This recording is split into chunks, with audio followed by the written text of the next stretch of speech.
ನಮಸ್ಕಾರ ಕರ್ನಾಟಕ. ಈ ಧರ್ಮಸ್ಥಳ ಹೋರಾಟಕ್ಕೆ ನಾವು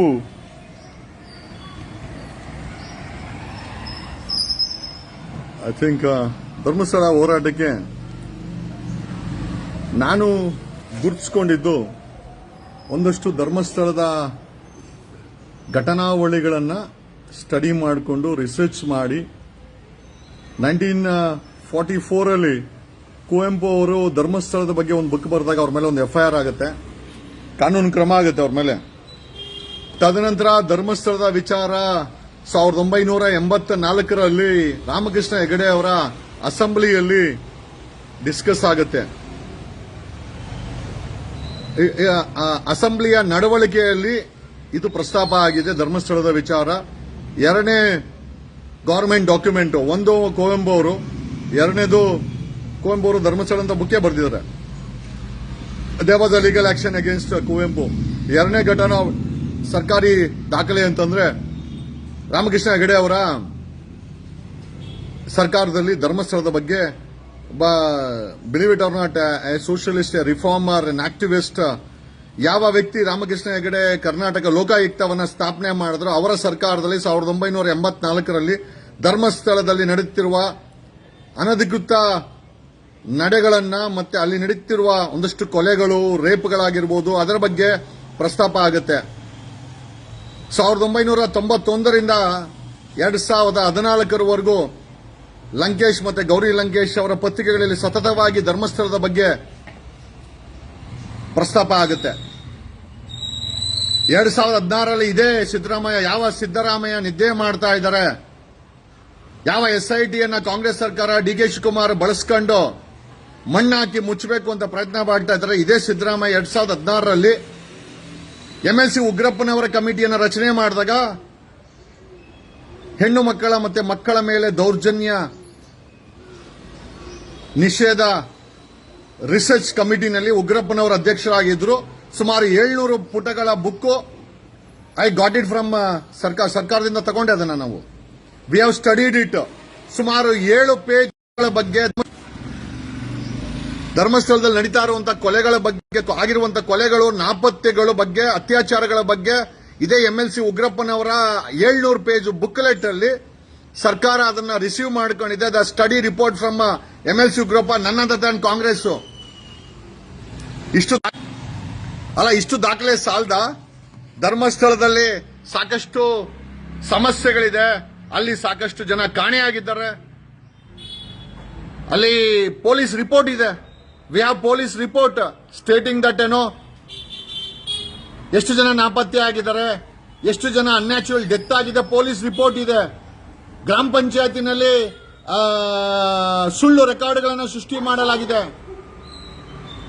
ಅರಣ್ಯ ಇಲಾಖೆಯ ಹದ್ಬಸ್ತಲ್ಲಿ ಎಣಗಳನ್ನ ಬಿಸಾಕಿ ಅದು ಪಳವಳಿಕೆ ಆದರೆ ಅರಣ್ಯ ಇಲಾಖೆಯ ರೇಂಜ್ ಆಫೀಸರ್ ಅದನ್ನ ನೋಡಲ್ಲ, ರಿಪೋರ್ಟ್ ಮಾಡಲ್ಲ. ಸೋಕಾಲ್ಡ್ ತುಂಬಾ ನಿಯತ್ತಿನ ವ್ಯಕ್ತಿ ಸೋಕಾಲ್ಡ್ ಈಶ್ವರ್ ಖಂಡ್ರೆ ಅವರು ಫಾರೆಸ್ಟ್ ಮಿನಿಸ್ಟರ್ ಆಗಿದ್ದಾರೆ, ಅದ್ರ ಬಗ್ಗೆ ತುಟಿ ಬಿಚ್ಚಲ ವ್ಯಕ್ತಿ. What you suppose to do on Dharmasthala? SIT ಅವರು ಒಂದು ಮಟ್ಟದಲ್ಲಿ ಬುಕ್ ಆಗಿದ್ದಾರೆ, ಆಮಿಷಗಳಿಗೆ ಮಾರಾಟ ಆಗಿದ್ದಾರೆ. ಸರ್ಕಾರದಲ್ಲಿ DK ಶಿವಕುಮಾರನ ಹೇಳಿಕೆ ಮೇಲೆ SIT ನಡೀತಾ ಇದೆ. There is no doubt. We have filed a complaint against DK Shivakumar also. DK Shivakumar deputy CM ಆದ್ರೆ ಆತನ ವಿರುದ್ಧ ಸಹ ಧರ್ಮಸ್ಥಳದ ವಿಚಾರದಲ್ಲಿ ತನ್ನ ತಲೆಯನ್ನು ತೋರಿಸ್ತಾ ಇದ್ದಾನೆ, ಖಾಲಿ ಡಬ್ಬ ಅಂತ ಹೇಳಿ ಬೇಡದ ಹೇಳಿಕೆಗಳನ್ನು ಕೊಡ್ತಾ ಇದ್ದಾನೆ, ಇನ್ನ ಏನೇನೋ ಮಾಡ್ತಾ ಇದ್ದಾನೆ. ಅದರ ಸಂಪೂರ್ಣ ವಿವರ ಅತಿ ಶೀಘ್ರದಲ್ಲೇ ಸಿಗುತ್ತೆ. SIT ಅಲ್ಲಿನ ಅಕ್ರಮಗಳನ್ನು ತನಿಖೆ ಮಾಡ್ತಾ ಇದ್ದಾರೆ. SITಗೆ ಇನ್ಫ್ಲೂಯೆನ್ಸ್ ಯಾರು ಮಾಡ್ತಾ ಇದ್ದಾರೆ, ಸರ್ಕಾರದಿಂದ ಏನು ಒತ್ತಡ ಇದೆ, ಯಾರ್ಯಾರು ಒತ್ತಡ ಆಗ್ತಾ ಇದ್ದಾರೆ, ಯಾರ್ಯಾರು ಸರ್ಕಾರದಿಂದ ಈ ಒಂದು ಧರ್ಮಸ್ಥಳ ತನಿಖೆನ ಮುಚ್ಚಕ್ಕೆ ಪ್ರಯತ್ನ ಬೀಳ್ತಾ ಇದ್ದಾರೆ, ಯಾವ್ಯಾವ ಮಂತ್ರಿ ಇನ್ವಾಲ್ವ್ಮೆಂಟ್ ಆಗಿದ್ದಾನೆ, ಯಾವ್ಯಾವ IPS ಇನ್ವಾಲ್ವ್ಮೆಂಟ್ ಆಗಿದ್ದಾರೆ, SITನಲ್ಲಿ ಯಾರ್ಯಾರು ಬುಕ್ ಆಗಿದ್ದಾರೆ, ಯಾರ್ಯಾರು ನಿಯತ್ತಾಗಿ ಕೆಲಸ ಮಾಡಬೇಕು ಅಂತ ಪ್ರಯತ್ನ ಬೀಳ್ತಾ ಇದ್ದಾರೆ. SIT ರಚನೆ ಆದ ಮೇಲೆ 3 ತಿಂಗಳಲ್ಲಿ ಸುಮಾರು 150ಕ್ಕೂ ಅಂದಾಜು 150ಕ್ಕೂ ಸುಳ್ಳು FIRಗಳನ್ನ ಧ್ವನಿ ಎತ್ತೋರ ಮೇಲೆ ಕರ್ನಾಟಕದಾದ್ಯಂತ ರಿಜಿಸ್ಟರ್ ಮಾಡಿದ್ದಾರೆ. ಗೊತ್ತಾ ನಿಮ್ಗೆ? SIT ರಚನೆ ಆದ್ಮೇಲೆ ಇದೇ ಕಾಂಗ್ರೆಸ್ ಸರ್ಕಾರ, ಸಿದ್ದರಾಮಯ್ಯ ಸರ್ಕಾರ, DK Shivakumar D K Shivakumar SIT ಇಂದ ಕೊಲೆಗಾರರಿಗೆ ಕ್ಲೀನ್ ಚಿಟ್ ಕೊಡಬೇಕು ಅಂತ ಪ್ರಯತ್ನದಲ್ಲಿದ್ದಾನೆ. ಇದೇ ಡಿ ಕೆ ಶಿವಕುಮಾರ SIT ಮತ್ತೆ ಈ ಭ್ರಷ್ಟ ಪೊಲೀಸ್ ಇಲಾಖೆ 150ಕ್ಕೂ ಹೆಚ್ಚು FIR ಗಳನ್ನ ಕರ್ನಾಟಕದಾದ್ಯಂತ ಧ್ವನಿ ಎತ್ತುವರ ಮೇಲೆ ಮಾಡಿದ್ದಾರೆ. ಶಿವಮೊಗ್ಗ, ಬೆಳಗಾಂ, ಮಂಗಳೂರು, ಬೆಳ್ತಂಗಡಿ, ಕೊಡಗೇಹಳ್ಳಿ, ಯಲಹಂಕ 150ಕ್ಕೂ ಹೆಚ್ಚು FIR ಗಳನ್ನ ಧ್ವನಿ ಎತ್ತೋರ್ ಮೇಲೆ, ನನ್ನ ಮೇಲೆ ಒಬ್ಬರ ಮೇಲಲ್ಲ, ನನ್ನ ಮೇಲೆ ಆರಾಗಿದೆ. ನನ್ನ ಬಿಟ್ಟು ಇನ್ನ ಸಾಕಷ್ಟು ಹೋರಾಟಗಾರರ ಮೇಲೆ, ಧ್ವನಿಯವರ ಮೇಲೆ, ಇವರು ಮಹೇಶ್ ಮಹೇಶ್ ತಿಮ್ರೋಡಿ ಅವ್ರ ಮೇಲೆ ಏನೋ ನಾನು ಮಹೇಶ್ ಅವ್ರನ್ನ ಮೇಲೆ ಕೇರಿಸ್ಕೊಂಡು ಯಾರ ಗಿರೀಶನ್ ಮೇಲೆ ಹಚ್ಕೊಂಡಿಲ್ಲ. ಹೋರಾಟ ಆದ್ಮೇಲೆ ಎಲ್ಲಾರು ಒಂದೇ. ಅವ್ನು ಧ್ವನಿ ಮಾಡಿದ್ರೆ ಅವನು ಕೂಡ ಹೋರಾಟಗಾರನೇ. ಇಲ್ಲಿ ಯಾರು ದೊಡ್ಡವರು ಚಿಕ್ಕವರು ಅಂತ ನಾವೇನ್ ತಲೆ ಕೆಡ್ಸ್ಕೊಳಲ್ಲ. ನಿಯತ್ತಾಗಿ ಇವ್ರು ಕೆಲಸ ಮಾಡ್ತಾರೆ, ಅದೇ ಇಂಪಾರ್ಟೆಂಟ್. ಹೋರಾಟದಲ್ಲಿ ಮಾರಾಟ ಇರಬಾರ್ದು. ಜನ ಯಾರನ್ನ ನಂಬಬೇಕು? ಸರ್ಕಾರ ಸುಳ್ಳು, SIT ಸುಳ್ಳು, ಡೆಪ್ಯೂಟಿ CM SIT ನ ಬಳಸಿ ಕೊಲೆಗಾರರಿಗೆ ಕ್ಲೀನ್ ಚಿಟ್ ಕೊಡಕ್ಕೆ ಓಡಾಡ್ತಾ ಇದ್ದಾನೆ. ಅವನ ಮೇಲೂ ಕಂಪ್ಲೇಂಟ್ ಕೊಟ್ಟಿದ್ದೇವೆ. ಇಲ್ಲಿ ಹೋರಾಟಗಾರರ ವಿಚಾರ ಬಂದಾಗ ಗಿರೀಶ್ ಮಟ್ಟಣ್ಣ ಎಲ್ಲೋದೆ ನೀನು? ಯಾವ SIT ಅನ್ನ ಇದೇ ಗಿರೀಶ್ ಮಟ್ಟಣ್ಣ ಹೊಗಳ್ತಾ ಇದ್ದೋ ಅದೇ SIT ಈಗ ಅರೆಸ್ಟ್ ಮಾಡಕ್ಕೆ ಕಾಯ್ತಾ ಇದ್ದಾರೆ. ಒಳಗಡೆ ಹೋಗೋದು ಇಂಟ್ರಾಗೇಷನ್ಗೆ ನೋಟಿಸ್ ಕೊಟ್ರೆ ಗಿರೀಶ್ ಮಟ್ಟಣ್ಣ ಹೊರಗಡೆ ಬಂದು ನಮ್ ಸಾಹೇಬ್ರು, ನಮ್ SIT, ಓಹೋ ಏನ್ ಗಿರೀಶ ಡಿಪಾರ್ಟ್ಮೆಂಟ್ ಅಟ್ಯಾಚ್ಮೆಂಟ್ ಇನ್ನ ಬಿಟ್ಟಿಲ್ಲ ಅನ್ಸುತ್ತೆ. ಇದು ಹೋರಾಟನಯ್ಯ, ಹೋರಾಟ. ನಾವು ಈ ಹೋರಾಟಕ್ಕೆ ಬಂದಿದ್ದು ಧನಂಜಯ ಅನ್ನೋ ಒಬ್ಬ ಖ್ಯಾತ ವಕೀಲ ಈ ಕೇಸನ್ನ ತಗೊಂಡಿದ್ದಾರೆ. ಇದರಲ್ಲಿ ಸತ್ಯ ಇದೆ ಅಂತ ನಂಬಿ ನಾವೆಲ್ಲ ಹೊರಗಡೆ ಬಂದಿದ್ದು. What happened? Wear is Dhananjaya? ಭೀಮನ ಅಡ್ವೊಕೇಟ್ ಧನಂಜಯ ಎಲ್ಲೋದ್ರು? ಭೀಮನ ಅಡ್ವೊಕೇಟ್ ಧನಂಜಯ ಎಲ್ಲೋದ್ರು? ನನಗೆ ವಕೀಲರ ಕೈಯಲ್ಲಿ ಧನಂಜಯ, ಬೇರೆ ವಕೀಲರ ಕೈಯಲ್ಲಿ ನಮ್ಮ ಹೆಸರನ್ನ ಎತ್ತಬೇಡಿ ಅಂತ ಬೇರೆ ವಕೀಲರ ಕೈಯಲ್ಲಿ ಧನಂಜಯ ನನಗೆ ಮಾಹಿತಿ ಕೊಡ್ಸಿದ್ರು. ನಾನು ಹೆಸರು ಎತ್ತಕ್ ಹೋಗಿಲ್ಲ. But today we had to question where is Dhananjaya? ಭೀಮನ ಯಾಕೆ ಕರ್ಕೊಂಡ್ಬಂದ್ರು ಅವರು? ಎಲ್ಲಿ ಗಿರೀಶ ಎಲ್ಲೋದ? ಯಾವ ಗಿರೀಶ ಪೊಲೀಸ್ ಡಿಪಾರ್ಟ್ಮೆಂಟ್ ಅಲ್ಲಿ ಇದ್ಕೊಂಡು, ಯಾವ ಗಿರೀಶ ಹುಸಿ ಬಾಂಬ್ ಇಟ್ಕೊಂಡು FIR ಮಾಡಿಸ್ಕೊಂಡು, ಯಾವ ಗಿರೀಶ ಧರ್ಮಸ್ಥಳದ ಹೋರಾಟಕ್ಕೆ ಮುಂಚೂಣಿಯಲ್ಲಿ ಇದ್ಕೊಂಡು ಎಲ್ಲಿ ಹೋದೆ ಗಿರೀಶ? ಯಾಕೆ ಸತ್ಯ ಹೇಳ್ತಾ ಇಲ್ಲ ಗಿರೀಶ? ಅಲ್ಲಿ ಘಟನೆಗಳು ನಡೆದಿದೆ, ಅದರ ಬಗ್ಗೆ ತನಿಖೆ ಆಗಬೇಕು, ಆರೋಪಿಗೆ ಶಿಕ್ಷೆ ಆಗಬೇಕು. ಆದರೆ ಇದರ ಮಧ್ಯದಲ್ಲಿ ನಂದು ಕಡ್ಡಿ ಎಲ್ಲ ಅಲ್ಲಾಡಿಸಲಿ ಅಂತ ಹೇಳಿ ಹೋರಾಟದ ಹೆಸರಲ್ಲಿ ಮಾರಾಟ ಆಗಿರುವ ಕೆಲವು ಪ್ರಮುಖರ ಮುಖವಾಡವನ್ನು ಕಳಿಸಬೇಕಾದಂತ ಸಮಯ ಇದೆ. ಹೋರಾಟ ಹಳ್ಳಕ್ಕೆ ಬೀಳುವಂತ ಪರಿಸ್ಥಿತಿ ಬಂದಿದೆ. ಕೆಲವರ ನಾಯಕತ್ವದಿಂದ ಫ್ರಾನ್ಸ್ ಇಂದ ಫಂಡ್ಸ್ ಬಂದಿದೆ, ಜರ್ಮನಿಯಿಂದ ಫಂಡ್ಸ್ ಬಂದಿದೆ, ದುಬೈಯಿಂದ ಫಂಡ್ಸ್ ಬಂದಿದೆ. ಯಾರಿಗೆ ಬಂದಿದೆ ಅದರ ದಾಖಲೆ ಕೊಡ್ತೇವೆ. ಅಲ್ರಿ, ನೀವು ಹೋರಾಟ ಮಾಡಕ್ಕೆ ಹಣ ಬೇಕು, ಇಲ್ಲ ಅಂತ ಹೇಳ್ತಾ ಇಲ್ಲ. ಹಂಗನ್ಬಿಟ್ಟು ನಾವು ಮಾರಾಟ ಆಗ್ಬಿಟ್ರೆ ಏನ್ ಬೇಕು? ಇದು ಸತ್ಯದ ಪರವಾಗಿ ಯಾರು ಹೋರಾಟ ಮಾಡ್ತಾರೆ? ಯಾರನ್ನ ನಂಬಬೇಕು? 6 ಕೋಟಿ ಜನ, 7 ಕೋಟಿ ಜನ ಕನ್ನಡಿಗರು ಯಾರನ್ನ ನಂಬಬೇಕು? ನಾನು ಧನಂಜಯನ ನಂಬ್ಕೊಂಡು ಬಂದಿದ್ದು. ಆದ್ರೆ ಧನಂಜಯನೇ ಅಲ್ಲ, ನಾನು ಧನಂಜಯ ಅವರು ಖ್ಯಾತ ಸುಪ್ರೀಂ ಕೋರ್ಟ್ ವಕೀಲರು ಬಂದ್ರು ಅಂತೇಳಿ ನಾನು ಹೋರಾಟಕ್ಕೆ ಬಂದಿದ್ದು. ಧನಂಜಯ ಅವರು ಒಂದು ಮಟ್ಟದಲ್ಲಿ ತಮ್ಮನ್ನ ತಾವು ಮಾಯ ಆಗ್ಬಿಡ್ತಾರೆ. ಈಗ ಗಿರೀಶ್ ಮಟ್ಟಣ್ಣ ಮಾಯ ಆಗಿದ್ದಾನೆ. ಎಲ್ಲಿ ಹೋದೆ ಗಿರೀಶ ನೀನು? ಗಿರೀಶ, ಎಷ್ಟು ಸತ್ಯ ಇದೆ ನಿಮ್ಮ ಮಾತಿನಲ್ಲಿ? ಪವರ್ ಟಿವಿ ರಾಕೇಶನ್ಗೂ ಗಿರೀಶ್ ಮಟ್ಟಣ್ಣ ನಿಮ್ಗೇನ್ ಸಂಬಂಧ? ಪವರ್ ಟಿವಿ ರಾಕೇಶ ನಿಮ್ಮ ಬಗ್ಗೆ ಒಂದಷ್ಟು ಸ್ಟೇಟ್ಮೆಂಟ್ಗಳನ್ನ, ಸತ್ಯಕ್ಕೆ ಹತ್ತಿರವಾದ ಮಾಹಿತಿಗಳನ್ನ ಮಾತಾಡ್ತಾ ಇದ್ದಾನೆ. ಗಿರೀಶ್ ಅವರೇ, ಎಲ್ಲಿ ಹೋದ್ರಿ? ಮಾಜಿ ಪೊಲೀಸ್ ಬುದ್ಧಿಯನ್ನ ಹೋರಾಟದಲ್ಲಿ ತೋರಿಸಬೇಡಿ. ನಿಮ್ಮ ಜೊತೆ ನಿಂತ್ಕೊಂಡು ಒಬ್ಬ ವ್ಯಕ್ತಿಗೆ FIR ಆಗುತ್ತೆ, ಅವ್ರ ಫೋನ್ ಎತ್ತಲ್ಲ ನೀವು. ಗಿರೀಶ, ನೀ ಎಲ್ಲಿ? ಯಾಕಿಂಗೆ ನೀನು ಪೊಲೀಸ್ ಬುದ್ಧಿಯನ್ನ ಹೋರಾಟದಲ್ಲಿ ತೋರಿಸಬೇಡ ಗುರು. ವಿ ನೀಡ್ ಈ 6-7 ಕೋಟಿ ಜನ ನಮ್ಮನ್ನ ನೋಡ್ತಾ ಇದ್ದಾರೆ. ಕ್ಯಾಕರ್ಸ್ ಉಗಿದು ಬಿಡ್ತಾರೆ. ದಾರಿ ತಪ್ಪಿದ ಮಗ ಅನ್ನಿಸ್ಕೊಳಕ್ಕೆ ನಾನು ಬಂದಿಲ್ಲ. ನಾನು ಬಂದಿದ್ದು ಈ ಹೋರಾಟಕ್ಕೆ ನ್ಯಾಯ ಸಿಗೋಕ್ಕೋಸ್ಕರ, ಮಾರಾಟ ಆಗಕ್ಕಲ್ಲ. ಈ wanted to get sold. I have different capability. ನಾನು ಅಷ್ಟಿಲ್ಲ ಅಂದ್ರೆ SIT ಅವರ ಮೇಲೆ ನೆನ್ನೆ ಲೋಕಾಯುಕ್ತದಲ್ಲಿ ಕಂಪ್ಲೇಂಟ್ ಫೈಲ್ ಮಾಡಿಲ್ಲ. ವಿ ಹ್ಯಾವ್ ಇಂಚು ರಿಪೋರ್ಟ್ ಇದೆ ನಮ್ಮ ಹತ್ರ. ಎಲ್ಲಿಂದ ಹಣ ಬಂತು? ಯಾವ IPS ಆಫೀಸರ್? ಎಷ್ಟು ಕೋಟಿ ಹಣ ಎಲ್ಲಿಗೋಯ್ತು? ಯಾವ ಆಂಬುಲೆನ್ಸ್ ಅಲ್ಲಿ ಟ್ರಾಫಿಕಿಂಗ್ ಮಾಡಿದ್ರು? ಯಾರ್ಯಾರು ಡೀಲ್ ಮಾಡ್ತಾ ಇದ್ದಾರೆ? ಸದಾಶಿವನಗರದಲ್ಲಿ ಏನ್ ನಡೀತಾ ಇದೆ? ಸದಾಶಿವನಗರದಿಂದ ಧರ್ಮಸ್ಥಳಕ್ಕೆ ಇನ್ಸ್ಟ್ರಕ್ಷನ್ ಏನು ಹೋಗ್ತಾ ಇದೆ? ಕಾಟಾಚಾರಕ್ಕೆ ಕಾಟಾಚಾರಕ್ಕೆ ಸ್ಟೇಟ್ಮೆಂಟ್ ಕೊಡೋ ಅಂತ ಒಬ್ಬ ಹೋಮ್ ಏನ್ ಹೇಳಬೇಕು, ಒಬ್ಬೊಬ್ಬ SIT ಅಧಿಕಾರಿಯ ನಿಮ್ಮ ಜನ್ಮ ಜಾಲಾಡ್ಸಕ್ಕೆ ಮಾಹಿತಿಯನ್ನ ಮಡ್ಕೊಂಡಿದೀವಿ. ನೀವು ಯಾರ್ಯಾರ ಸಂಪರ್ಕದಲ್ಲಿದ್ದೀರಾ, ಯಾರ್ಯಾರು ಇನ್ಫ್ಲೂಯೆನ್ಸ್ ಮಾಡ್ತಾ ಇದಾರೆ, ಎಷ್ಟೆಷ್ಟು ಕೋಟಿ ಆಮಿಷಗಳು ವರ್ಕೌಟ್ ಆಗ್ತಾ ಇದೆ, ಯಾವ್ಯಾವ ಆಂಬ್ಯುಲೆನ್ಸ್ ಅಲ್ಲಿ ಕ್ಯಾಶ್ ಹವಾಲಾ ಮುಖಾಂತರ ಓಡಾಡ್ತಾ ಇದೆ, ಯಾವನ ತಲುಪ್ತಾ ಇದೆ, ಯಾರ್ಯಾರ ಮೇಲೆ FIR ಗಳನ್ನ ಮಾಡಕ್ಕೆ ನೀವು ಷಡ್ಯಂತ್ರಗಳನ್ನ ಮಾಡಿ ಕೂತ್ಕೊಂತೀರಾ, ಯಾರ್ಯಾರಿಗೆ ಇನ್ಸ್ಟ್ರಕ್ಷನ್ ಬರ್ತಾ ಇದೆ, ಯಾವ್ಯಾವ IPS ಯಾವ್ಯಾವ ಇನ್ಸ್ಪೆಕ್ಟರ್ ಯಾರ್ಯಾರು ಇನ್ವಾಲ್ವ್ಮೆಂಟ್ ಆಗಿದ್ರ ಇಂಚಿಂಚು ಇನ್ಫಾರ್ಮೇಶನ್ ಇದೆ. ವೆನ್ ವಿ ಕ್ಯಾನ್ ನಾವುಗಳು ಇಷ್ಟು ದೊಡ್ಡ ಷಡ್ಯಂತ್ರದ ಬಗ್ಗೆ ಮಾಹಿತಿ ಕಲೆ ಹಾಕಿದ್ರೆ ಹೋರಾಟ ಅಂತ ಮುಖವಾಡ ಹಾಕೊಂಡಿರೋ ಕೆಲವು ಮುಖವಾಡಧಾರಿಗಳ ಬಗ್ಗೆನೂ ಕೂಡ ನಾವು ಮಾಹಿತಿಯನ್ನ ಕಲೆ ಹಾಕಿದ್ದೇವೆ. ನಮ್ಮ ಉದ್ದೇಶ ಧರ್ಮಸ್ಥಳದ ಹೋರಾಟಕ್ಕೆ ಸೌಜನ್ಯಳ ಸಾವಿಗೆ ನ್ಯಾಯ ಸಿಗಬೇಕು ಅಂತ. ನಾವಿಲ್ಲಿ ಕಾಸು ಮಾಡ್ಕೊಬೇಕು, ನಾವ್ ಯಾವನ್ಗೋ ಮಾರಾಟ ಆಗಬೇಕು, ಯಾವನ್ಗೋ ಹೆಲ್ಪ್ ಮಾಡಬೇಕು. SIT ಸಾಹೇಬ್ರು ಒಳ್ಳೆಯವರು, ಮತ್ತೆ ಕೆಟ್ಟವ್ರು ಯಾರು? ಇದೇ SIT ಅವರು ಗಿರೀಶ್ ಮಠಣ್ಣ ಅವ್ರ ಮೇಲೆ, ಮಹೇಶ್ ಅವ್ರ ಮೇಲೆ, ಜಯಂತ್ ಅವ್ರ ಮೇಲೆ, ಇನ್ನ ಇತರರ ಮೇಲೆ FIR ಮಾಡಿದ್ದಾರೆ, ಅರೆಸ್ಟ್ ಮಾಡಿ ಜೈಲಿಗೆ ಕಳಿಸ್ತಾರೆ. ಹೋಗಿ ಯಾರ ಬಗ್ಗೆ ಗಿರೀಶ ನೀನು ಹೊಗಳದೆ ಅವರೇ FIR ಮಾಡಿ ನಿಮ್ಮನ್ನು ಜೈಲಿಗೆ ಕಳಿಸ್ತಾರೆ. ಈಗ ಕಮಾನ್ ಮ್ಯಾನ್, ನೀನೊಬ್ಬ ಮಾಜಿ ಪೊಲೀಸ್ ಅಧಿಕಾರಿ, ನಮ್ಗೆಲ್ಲ ಗೊತ್ತಿದೆ. ಆದರೆ ಪೊಲೀಸ್ ಬುದ್ಧಿಯನ್ನ ಬಿಟ್ಟು ಹೋರಾಟಗಾರನ ವಿ ಡೋಂಟ್ ವಾಂಟ್ ನರಿಗಳು ಬೇಡ್ರಿ. ಇಲ್ಲಿ ಕಾಸು ಮಾಡ್ಕೊಂಡು ನರಿ ಬೇಕಾ ನಮ್ಗೆ? I will fix the fox, I will fix the fox. ನರಿಗಳನ್ನ ಫಿಕ್ಸ್ ಮಾಡಕ್ಕೆ ನಾನು ಬಂದಿರೋದು. ಅದು ಬರೀ ವಿರೋಧಿ ಗೋಮುಖ ವ್ಯಾಘ್ರಗಳಲ್ಲ, ಹೋರಾಟನ ಹೆಸರಲ್ಲಿರುವಂತ ನರಿಗಳನ್ನ ಕೂಡ ಫಿಕ್ಸ್ ಮಾಡ್ತೇವೆ. We will fix the agenda. What do you think? ಏನ್ ಅನ್ಕೊಂಡಿದ್ದೀರಾ ನೀವೆಲ್ಲ?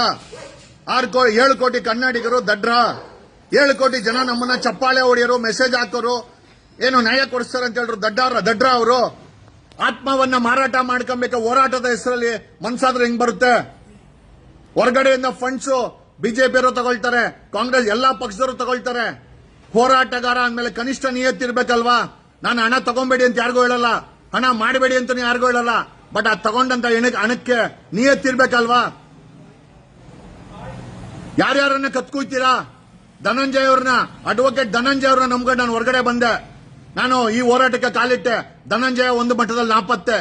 ಇವತ್ತು ಪ್ರಮುಖರು ಆ ಧರ್ಮಸ್ಥಳದಲ್ಲಿ ಧ್ವನಿ ಮಾಡ್ತಾ ಇದ್ದವರು ಎಲ್ಲೆಲ್ಲಿ ಹೋದ್ರೆ ನೀವೆಲ್ಲ ಯಾವ SITಯನ್ನ ಗಿರೀಶ ಹೊಗಳ್ತಾ ಇದ್ದ, ಅದೇ SIT FIR ಮಾಡಿ ಈಗ ಗೂಟ ಹೊಡೆಯಕ್ಕೆ ರೆಡಿ ಮಾಡಿದೆ. ಏನ್ ಹೇಳ್ತೀಯ ಗಿರೀಶ? ಈಗ ನಾವಿಲ್ಲಿ ಹೊಗಳಕ್ಕೆ, ನಮ್ಮನ್ನ TRP ಜಾಸ್ತಿ ಮಾಡ್ಕೊಳಕ್ ಬಂದಿಲ್ಲ. We are come here to deliver the justice, voice against the justice, voice for the justice, get the justice. ನರಿಗಳ ಜೊತೆ ಹೋರಾಟ ಮಾಡಬೇಕಾ? ನರಿಗಳ ನೀವೆಲ್ಲ? ಎಲ್ಲರೂ ಅಂತ ಹೇಳ್ತಾ ಇಲ್ಲ. ಕೆಲವರು ನರಿ ಮುಖವಾಡ ಹಾಕೊಂಡು, ಕೆಲವರು ಹಸುವಿನ ಮುಖವಾಡ ಹಾಕೊಂಡು ನರಿ ಕೆಲಸ ಮಾಡ್ತಾ ಇದ್ದೀರಾ. ಅಲ್ಲೋ, ಮಾರಾಟ ಆಗ್ಬೇಕು ಅಂದ್ರೆ ಧರ್ಮಸ್ಥಳದ ಹೋರಾಟನೇ ಬೇಕಾ? ಎಷ್ಟು ಕಾಸು ಮಾಡ್ಕೊಂಡ್ರಿ? ಯಾರ್ಯಾರು ಮಾಡ್ಕೊಂಡ್ರಿ? ಎಲ್ಲೆಲ್ಲಿ ಇಟ್ಟಿದ್ದೀರಾ? ಏನ್ SIT ಅವ್ರಿಗೆ ಗೊತ್ತಾಗಲ್ವಾ? ನಿಮ್ ಬಗ್ಗೆ SIT ಕಲೆ ಆಗ್ತಾ ಇದೆ, SIT ಬಗ್ಗೆ ನಾವು ಕಲೆ ಹಾಕಿದ್ದೀವಿ. SIT ಬಗ್ಗೆ DK ಶಿವಕುಮಾರ್ SITಗೆ ಏನ್ ಇನ್ಸ್ಟ್ರಕ್ಷನ್ ಕೊಡ್ತಾ ಇದ್ದಾರೆ, SIT ಹೆಂಗ್ ಡ್ಯಾನ್ಸ್ ಆಡ್ತಾ ಇದೆ, ಯಾರ್ಯಾರ ಮೇಲೆ ಸುಳ್ಳು ಕೇಸ್ ಆಗ್ತಾ ಇದೆ, ಯಾರ್ಯಾರು ಇನ್ಸ್ಟ್ರಕ್ಷನ್ ತಗೊಂತಾ ಇದ್ದಾರೆ, ಟೀಮ್ ಅಲ್ಲಿ ಯಾರ್ಯಾರು ಇದ್ದಾರೆ, SITಯನ್ನ ಬಳಸಿ ಈ ಕೇಸನ್ನ ಮುಳುಗ್ಸಕ್ಕೆ ಯಾರ್ಯಾರು ಪ್ರಯತ್ನ ಬೀಳ್ತಾ ಇದ್ದಾರೆ, ಸಿದ್ದರಾಮಯ್ಯ ಮೌನ ಯಾಕೆ, ಹೋಮ್ ಮಿನಿಸ್ಟರ್ ಕಾಟಾಚಾರಕ್ಕೆ ಸ್ಟೇಟ್ಮೆಂಟ್ ಯಾಕೆ, ಎಲ್ಲದರ ಬಗ್ಗೆ ಡಿಟೇಲ್ಡ್ ರಿಪೋರ್ಟ್ ವಿ ಹ್ಯಾವ್. ನಮ್ಮ ಬಳಿ ಡಿಟೇಲ್ಡ್ ರಿಪೋರ್ಟ್ ಇದೆ. We have detailed report. ಅದಕ್ಕೋಸ್ಕರನೇ ಯಾವನಿಗೂ ಕೇರ್ ಮಾಡದೆ ಸುಪ್ರೀಂ ಕೋರ್ಟ್ಗೆ, ಹೈಕೋರ್ಟ್ಗೆ ಕನಿಷ್ಠ 100ಕ್ಕೂ ಹೆಚ್ಚು ಪತ್ರಗಳನ್ನು ಬರೆದಿದ್ದೇವೆ.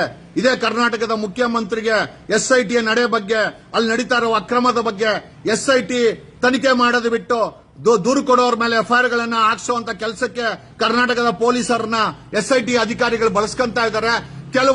ಕೆಲವು ಗಲೀಜ್ ತಿನ್ನೋ ಮಂತ್ರಿಗಳು ಸಿದ್ದರಾಮಯ್ಯ ಸರ್ಕಾರದಲ್ಲಿ ಈ SITಯನ್ನ ದುರ್ಬಳಕೆ ಮಾಡ್ಕೊಂತ ಇದ್ದಾರೆ. ರಿಮೋಟ್ ಅಲ್ಲಿ SITನ ಆಪರೇಟ್ ಮಾಡ್ತಾ ಇದ್ದಾರೆ. ಒಬ್ಬ ಅಲ್ಲ, ನಿಮಗೆ ತಾಕತ್ತಿಲ್ಲ ಅಂತಂದ್ರೆ ಆ SIT ಮುಚ್ಚಾಕ್ರಲ್ಲೇ. ಆ SITನ ಬಳಸ್ಕೊಂಡು ಯಾರು ಧ್ವನಿ ಮಾಡ್ತಾರೆ ಅವ್ರಗಳಿಗೆ ಕೇಸು. ಯಾರು ಕಾಸಿಸ್ಕೊಳಲ್ಲ, ಯಾರು ಕಾಸಿಸ್ಕೊಂತಾರೆ ಅವ್ರಿಗೆ ಡೀಲ್ಗಳು. ಅದು ಯಾರ ಮುಖಾಂತರ? ಕ್ರಿಶ್ಚಿಯನ್ ಮಿಷನರಿ ಬೇರೆ ಬೇರೆ ಮಿಷನರಿಗಳ ಕೈಯಲ್ಲಿ ದುಡ್ಡು ಕೊಡಿಸ್ಬಿಟ್ಟು ಅವ್ರನ್ನ ಅವ್ರು ಕೊಡ್ತಾರಂತ ಈಸ್ಕೊಳೋ ಅಂತ ಬೇವರ್ಸ್ಗಳು ನೀವು. ದುಡ್ಡು ಬೇಕು ಅಂದ್ರೆ ಹೋಗ್ರು, ಹೋಗಿ ಹೋರಾಟ ಬಿಟ್ಬಿಟ್ಟು ಹೋಗಿ ಮಾಡ್ಕೊಳ್ಳಿ. ನಾನೇನ್ ದುಡ್ಡು ಮಾಡ್ತಾ ಇಲ್ಲ ಅಂತ ಹೇಳ್ತಾ ಇಲ್ಲ, ನಾವು ಮಾಡ್ತೀವಿ. ನಾನು ಫೀಸ್ ಇಸ್ಕೊಂತೀನಿ, ನಾನು ನನ್ನನ್ನು ಆತ್ಮನ ಮಾರಾಟ ಮಾಡ್ಕೊಳಲ್ಲ. ಈ ಮಟ್ಟಕ್ಕೆ ಹೋರಾಟ ಬೇಕೇನ್ರ? ಹೋರಾಟ ಹೋರಾಟ ಹೋರಾಟ ಹೋರಾಟನ ಹೆಸರಲ್ಲಿ ಅಲ್ಲ. ನೀವು ನೆಟ್ಟಿಗಿದ್ರೆ SIT ಯಾಕೆ ಅಲ್ಲಾಡ್ಸಕ್ಕಾಗಲ್ಲ? ಸರ್ಕಾರನೆಲ್ಲ ಅಲ್ಲಾಡ್ಸಲ್ಲ, ಎಲ್ಲ ಫಿಕ್ಸ್ ಮಾಡ್ಕೊಂಬಿಡಿ ಒಳಗಡೆ. ಯಾವ್ಯಾವ ದೇಶದಿಂದ ಯಾವ್ಯಾವ ಕ್ರಿಶ್ಚಿಯನ್ ಮಿಷನರಿಗಳಿಂದ ಹಣ ಬಂದಿದೆ ಮಾಹಿತಿ ಇದೆ. ಇದು ಧರ್ಮ ದಂಗಲ್ಲ, ಪ್ರಾಣ ಹೋಗಿದೆ, ರೇಪ್ ಆಗಿದೆ, ಅದಕ್ಕೆ ನ್ಯಾಯ ಕೊಡಿಸಬೇಕು. ನೀವು ಧರ್ಮ ದಂಗಲ್ಲು ಬಣ್ಣ ಹೊಡಿಯಕ್ಕೆ ನೀವೇ ದಾರಿ ಮಾಡಿಕೊಟ್ರೆ ಇನ್ನೆಂತ ಬೇವರ್ಸಿಗಳು ನೀವು ದುಡ್ಡಿಸ್ಕೊಳೋರು. ಮಾನ ಮರ್ಯಾದೆ ಇಲ್ವಾ? ಹೋರಾಟನ ಮಾರಾಟ ಜೀವನ ಮಾಡ್ಬೇಕೇನೋ 500 ಕೋಟಿಗೆ. ಆ 500 ಕೋಟಿ ದೊಡ್ಡ ವಿಚಾರನ ಸಂಪಾದನೆ ಮಾಡೋದು ಎಂತ ಬೇವರ್ಸಿ ನನ್ನ ಮಕ್ಕಳ ನೀವು. SIT ಬಿಡು, 3 ಅದು SITನೇ ಅಲ್ಲ. ಅವರು ಧ್ವನಿ ಮಾಡೋರ್ನ ಫಿಕ್ಸ್ ಮಾಡಕ್ಕೆ ಕೂತಿರೋ ಅಂತ ಪ್ರಳಯಾಂತಕರು, ಕೀಚಕರು. ಅದಕ್ಕೊಬ್ಬ ಮುಖ್ಯಸ್ಥ ಮೊಹಂತಿ ಅಂತ ಕ್ಲೀನ್ ಚಿಟ್ ವ್ಯಕ್ತಿ. ಅವ್ರ ಕೆಳಗಡೆ ಮಾಡ್ತಾರೋ ಟೀಮ್ ಅನ್ನ ಕಿವಿನೂ ಮುಚ್ಕೊಂಡು, ಕಣ್ಣು ಮುಚ್ಕೊಂಡು, ಮೂಗನ್ನ ಮುಚ್ಕೊಂಡು ಕೂತಿರೋ ಅಂತ SIT ಮುಖ್ಯಸ್ಥ. ಆತನ ಮೇಲೂ ಕಂಪ್ಲೇಂಟ್ ಆಗಿದೆ. We have return to UPSC. We have taken their records. ನಿಮ್ಮ ಜನ್ಮ ಜಾಲಾಡ್ತೀವಿ. ನೀವೇನಾದ್ರೂ ಸತ್ಯಕ್ಕೆ ವಿರುದ್ಧವಾಗಿ ರಿಪೋರ್ಟ್ ಕೊಟ್ಟು ನೋಡಿ, ನಿಮ್ಮ ಜನ್ಮ ಜಾಲಾಡಿಲ್ಲ. ನನ್ನ ಹೆಸರು ಅಡ್ವೊಕೇಟ್ ಜಗದೀಶೇ ಅಲ್ಲ. ನೀವು ಯಾವನ್ನೇ ಸಪೋರ್ಟ್ ತಗೊಳ್ಳಲ್ಲ. ಕರ್ನಾಟಕದಲ್ಲಿ ಮುಖ್ಯಮಂತ್ರಿ ಸಪೋರ್ಟ್ ಇಟ್ಕೊಂಡೆ ಮಾಡ್ರೋ ನೀವು. ನಾವು ಬೀದಿಗೆ ಬಂದು ಹೋರಾಟ ಮಾಡಿ ನ್ಯಾಯ ಕೇಳ್ತೀವಿ. ನ್ಯಾಯಾಲಯ ಕಣ್ಮುಚ್ಕೊಂಡಿರ್ಬೋದು, ನಾವು ಬೀದಿಗೆ ಬರ್ತೇವೆ. ಯಾವನ್ ಬೇಕಾದ್ರೆ ಸೇಲ್ ಆಗ್ಬೋದು, ಎಲ್ಲರೂ ಪ್ರೈಸ್ಲೆಸ್ ಅಲ್ಲೇ. ಭಾರತದಿಂದ ಕೊಯ್ನೂರು ಎತ್ಕೊಂಡೋದ್ರು, ಬ್ರಿಟಿಷ್ ಕೈಲಿ ಅದಕ್ಕೆ ಬೆಲೆ ಕಟ್ಟಕ್ಕಾಗಿಲ್ಲ. ಬೇವರ್ಸಿಗಳ ಅರ್ಥ ಮಾಡ್ಕೊಳ್ಳಿ. ನಮ್ಮ ಸ್ವತಂತ್ರದ ಹೋರಾಟಕ್ಕೆ ಬೆಲೆ ಕಟ್ಟಕ್ಕಾಗತ್ತಾ? ಕೆಲವು ವಿಚಾರಗಳು ಬೆಲೆ ಕಟ್ಟಕ್ಕಾಗಲ್ಲ. ಗಾಂಧಿಗೆ ನೋಬೆಲ್ ಕೊಟ್ರ ಅವಮಾನ, ಡಾಕ್ಟರ್ ಅಂಬೇಡ್ಕರ್ಗೆ ನೋಬೆಲ್ ಪ್ರಶಸ್ತಿ ಕೊಟ್ರೆ ಅದು ಅಂಬೇಡ್ಕರ್ಗೆ ಅವಮಾನ. ಯಾಕಂದ್ರೆ ನೋಬೆಲ್ಗಿಂತ ಬೆಲೆಗೆ ಬೆಳೆದವರು. ಇದೇ ದೇಶದ ಸಂವಿಧಾನ ಇದೆ, ಹೋರಾಟ ಮಾಡ್ತೀವಿ ನಾವು. ನೀವು ಒಬ್ಬೊಬ್ಬರು ಸೇಲ್ ಆಗಿದ್ರ ಕಣಲೇ, ಒಬ್ಬೊಬ್ಬರು ಸೇಲ್ ಆಗಿದ್ರ. SIT ಭ್ರಷ್ಟಾಚಾರದಲ್ಲಿ ಮುಳುಗೋಗಿದೆ. ಸರ್ಕಾರ ರಿಮೋಟ್ ಇಸ್ಕೊಂಡು 150ಕ್ಕೂ ಹೆಚ್ಚು ಕೇಸ್ಗಳನ್ನ ಹೋರಾಟ ಮಾಡೋರು, ಧ್ವನಿ ಮಾಡೋರ ಮೇಲೆ ಹಾಕ್ತೀರಾ ಅಂತಂದ್ರೆ ಯಾವ ಸೀಮೆ ಪ್ರಜಾತಂತ್ರದಲ್ಲಿ ವ್ಯವಸ್ಥೆನಲ್ಲಿ ಜೀವನ ಮಾಡ್ತಾ ಇದ್ದೀವಿ?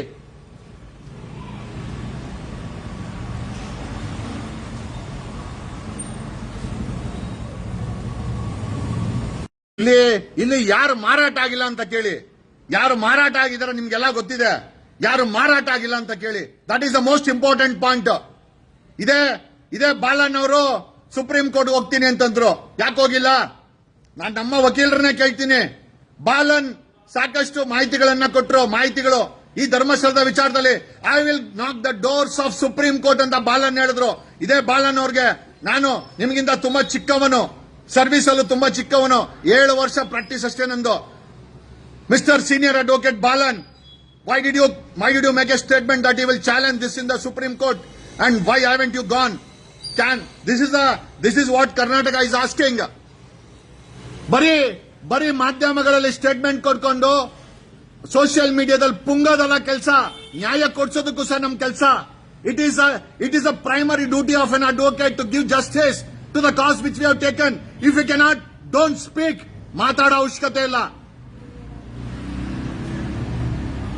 ಯಾರೇ ಬರೀ ಪುಂಗೋಣ ಎಲ್ಲ ಸೇಲ್ ಆಗ್ಬಿಟ್ರೇನೋ ನಿಮ್ ಹೆಂಡ್ರು ಮಕ್ಕಳಿಗೆ ಇಟ್ಕೊಂಡು ಹೊಟ್ಟೆಲಿ ಇಕ್ಕೊಳ್ಳಿ.